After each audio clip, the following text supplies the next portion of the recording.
Hello, I'm Rob from Gardner Professional Decorators, and in this quick video I'm going to show you how I paint a door like this, standard 6-panelled door in the UK, and my general methods. First thing I need to do is to prep the door. I'm going to use some 180 sandpaper to do that. It means it's not going to scratch it too much, it's going to leave a nice finish, and it's going to get rid of any sort of bits in it, any runs, anything like that. That's the 180 sandpaper. And once I've done that, I'm going to dust it off with my duster, just to get rid of anything that I don't want in the paint. If I was going to do anything like window sills, I'd even use a tack cloth, which removes all the dust even further. But a duster or just a hoover with the attachment on the end does the job really well. I then also need a screwdriver. In this case it's going to be a crosshead. That's to take off the door handle. Find it a lot easier if you take off all the furniture prior to painting, be it coat hooks, be it handles, mirrors on the back of the door, whatever it is. Just whip it off, you can then paint everything, and once all the paint's dry you can put it back on again. I've also got this paper here. I actually mainly use this for when I'm spraying, but it works really well just to put underneath the door, so when I'm painting, any bits of paint that splashes off my brush falls down onto the paper rather than onto the customer's carpet or anything like that. So a bit of paper, if you haven't got anything like this, just some newspaper or some old wallpaper works just as well. Paint wise, I'm using Dulux oil-based paints. I find them probably the best on the market for what I want to be doing. The first thing I'm going to be using is the trade undercoat. I'm going to apply that now, and then once that's dried, which will be tomorrow, I can then apply the white gloss on top. Before I apply the white gloss, I'm going to do pretty much the same method. I'm going to retake off the handles, I'm going to give everything a nice light rub down again, and another dust off, and then apply it. So it doesn't matter if you're using an undercoat, a gloss, a satin wood or an eggshell, the method that I'm about to show you now works the same for each one. I've also got some white spirit, because I do like to thin my paint a little bit, especially on today, it's quite a warm day. It means it will just flow a bit better, it's not going to dry so quick. That doesn't really matter, and it's nice and I can thin it to how I like it. I've got a stirring stick to then stir in the white spirit and to make sure the paint is stirred really nicely.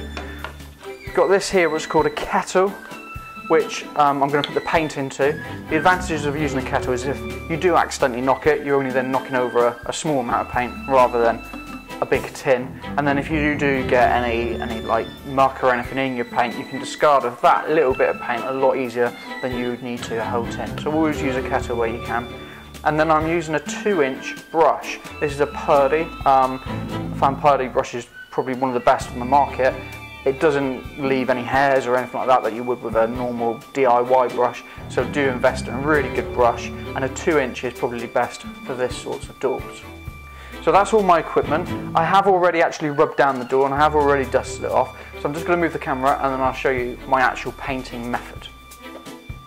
Okay, so I've already taken off the door handle and I've already rubbed it down. So I'm just going to give it a final dust off with my dusting brush, just to make sure that there's no little bits of fluff or anything like that on the door. So when you actually come to do your woodwork, you can do it in different stages. In this room I'm mainly just applying emulsion. So I've done all the walls, painted all the walls and the ceilings already, and now I'm just finishing off by undercoating and gloss all the woodwork. If however I was hanging a finished lining paper, finished wallpaper, I'd in fact do it the other way around. So I'd do all the woodwork first and then I'd hang the finished paper. So you've got to bear in mind what you're going to be doing to actually when you come to paint your woodwork. So what I'm going to do is start in each panel.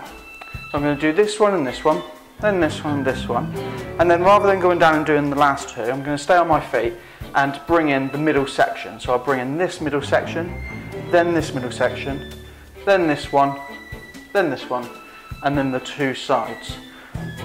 I might actually also bring in the frame, because once that door's open again, it's a pain to then get to that frame. So I'll probably bring in the frame at the same time.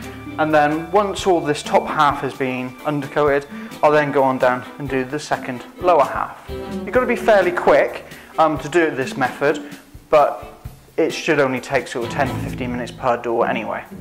So here we go. So I've already put my paint in the kettle.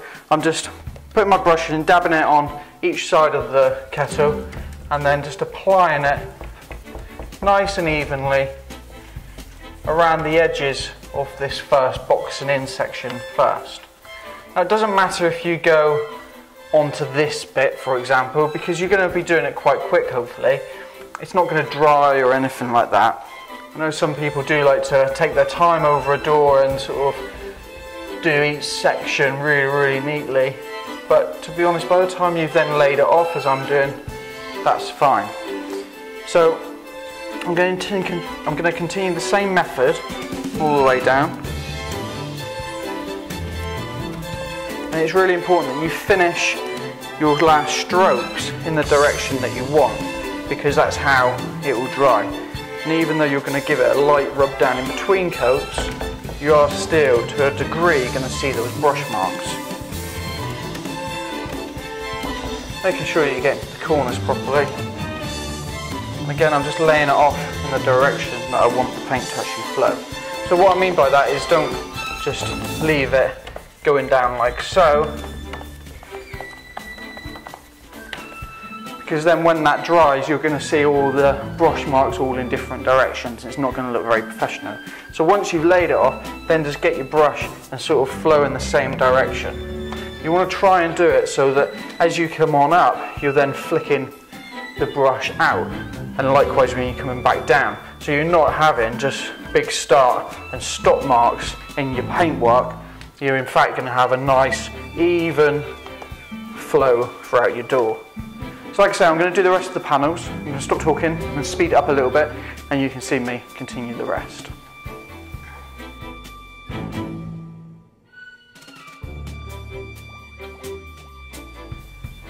Okay, so that's now the top half all done.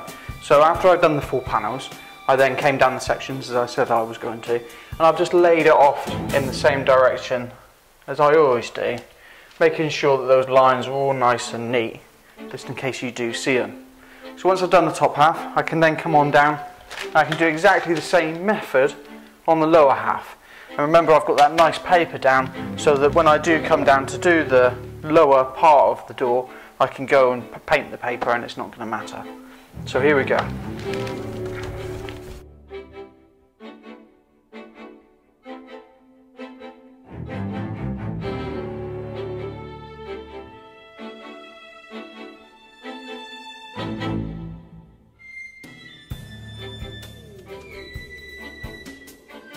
That's how you paint a door. Took about 10 minutes, probably from start to finish.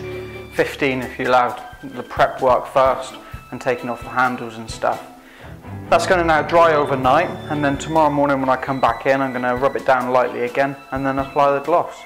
Job done. So I'm Rob from Gardner Professional Decorators. If you've got any questions or want to get in touch with me, here's how. Thanks for watching. Cheers, bye.